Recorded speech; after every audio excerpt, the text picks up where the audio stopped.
Russia has upgraded its Iskander-M missile system, and by incorporating North Korean guidance and propulsion advances, those weapons have become significantly deadlier than they were before. This new variant is built to evade and overwhelm layered air defense networks, effectively laughing off systems like Patriot and SAMP/T. Is Kremlin issuing a stark warning to Europe that previously safe rear areas may now lie within striking distance? Intelligence suggests Moscow is preparing missiles with the range and accuracy to threaten major European capitals, raising the chilling possibility that Berlin, Warsaw, or even London could be targeted. An Iskander-1000 now would put Ukrainian F-16 bases and flight operations squarely within reach, placing Western fighter aircraft directly in the missile's crosshairs.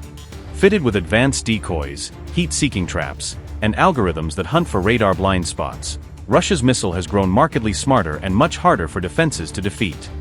Russia has upgraded the Iskander-M missile by integrating technologies derived from North Korea's Can-23, blending foreign design elements with domestic systems to boost its overall capability and performance. The upgraded Iskander-M is specifically designed to better evade modern air defense systems, using improved flight profiles and countermeasures to reduce the chance of interception during high-threat engagements. A new 9B899 module fitted to the missile allows it to deploy an array of decoys, strips of chaff, and heat-emitting traps, dramatically complicating defender attempts to lock on or distinguish the warhead from false targets. During its terminal flight phase, the missile can reportedly identify radar blind spots and steer into those gaps, exploiting sensor weaknesses to increase the likelihood of a successful strike. Russia continues to push software updates to the missile's onboard systems, refining guidance logic and countermeasure routines to enhance battlefield performance and adaptability to new threats. Newer Iskander-M variants incorporate faster processors that allow quicker image and signal processing, improving the missile's ability to recognize and discriminate targets under complex conditions. Enhanced optical guidance systems have been added to increase the missile's strike accuracy, combining higher resolution sensors with better stabilization and target matching software for tighter impact dispersions. Russian-made components now account for nearly 90% of the missile's electronics, reflecting a concerted push toward import substitution and greater self-reliance in critical subsystems. Despite that shift, some Western electronic components are still found inside upgraded examples, indicating continued reliance on certain imported parts or legacy systems that have not yet been fully replaced.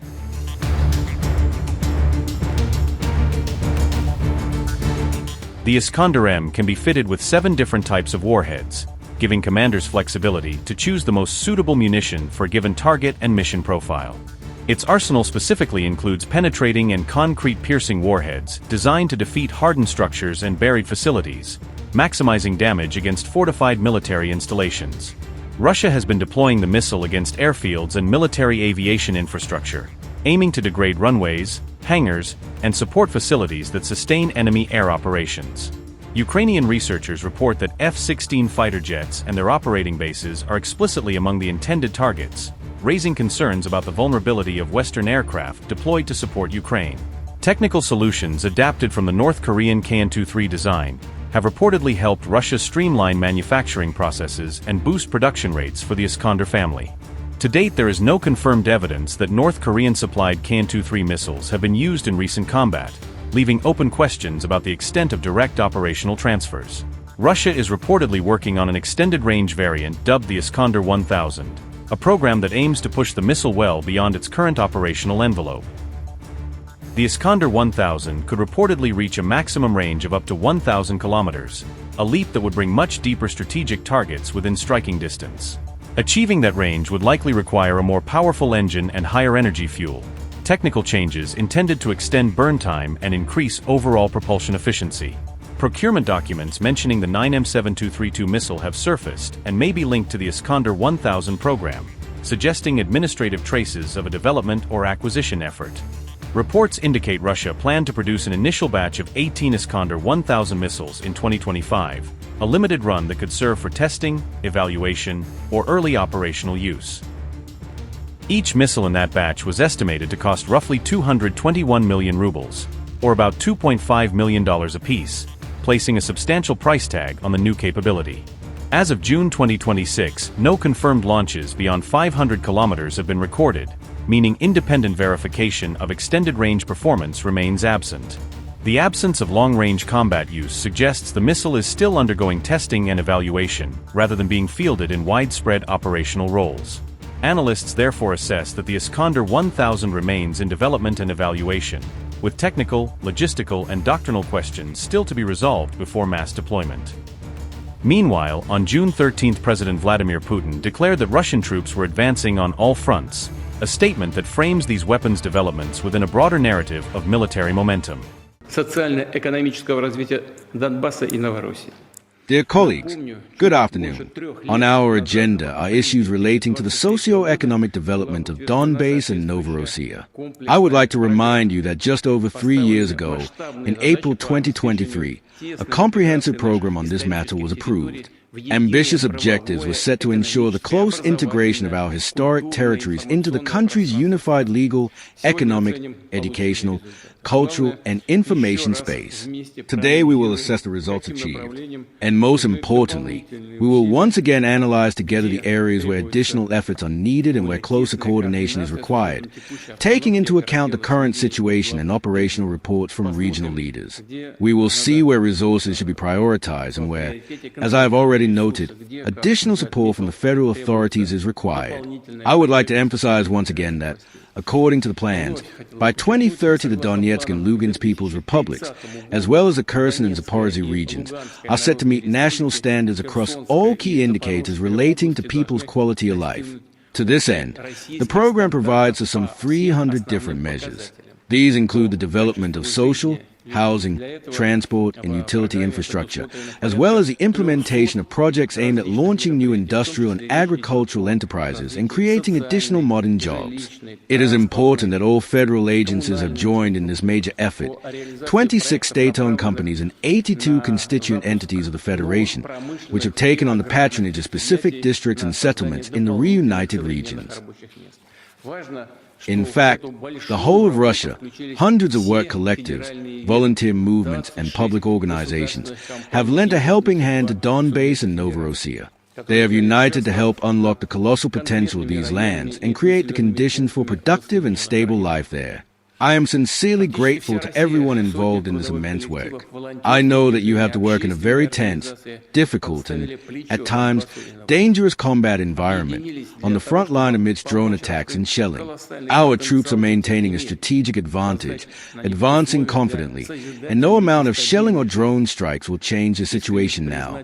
We are advancing in all directions. The enemy cannot withstand this onslaught and is resorting to outright terrorist methods, striking civilian facilities and infrastructure, as well as passenger transport. I would like to thank all the residents of Donbass and Novorossiya for their courage and resilience. And, of course, the doctors, teachers, utility workers, drivers, staff of many departments, and specialists who are conscientiously carrying out their professional duties and achieving significant results. I can report that, in total, more than 25,000 different facilities have been restored or rebuilt, including schools, hospitals and clinics, sports grounds, and energy and utility infrastructure. Around 1 million square meters of housing has been completed, nearly 260 industrial enterprises have been launched, and some 19 million tons of grain have been harvested.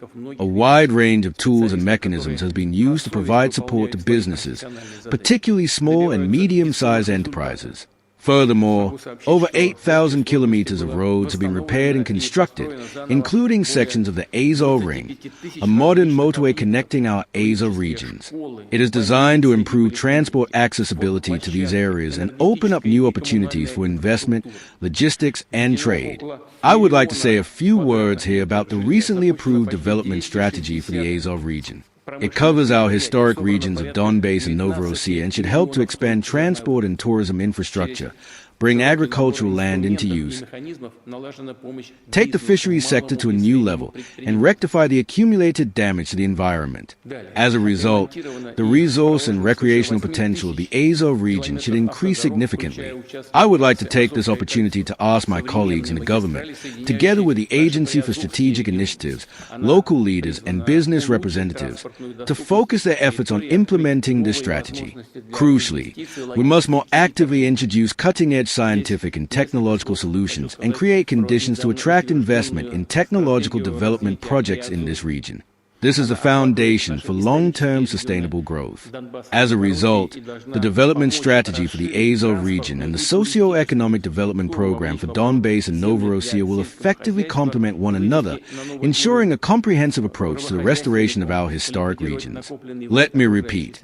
We must not merely rebuild and repair everything that has been destroyed and damaged, but lay the foundation for a radical transformation of the economy and industry of the Donbass and Novorossiya. We must ensure that all spheres of life in these regions receive a powerful impetus of development so that people can see real changes for the better. This is our key national priority, and it must be carried out to the letter. There is a great deal of work ahead of us. As you are well aware, the program for the socio-economic development of the Donbass and Novorossiya runs until 2030.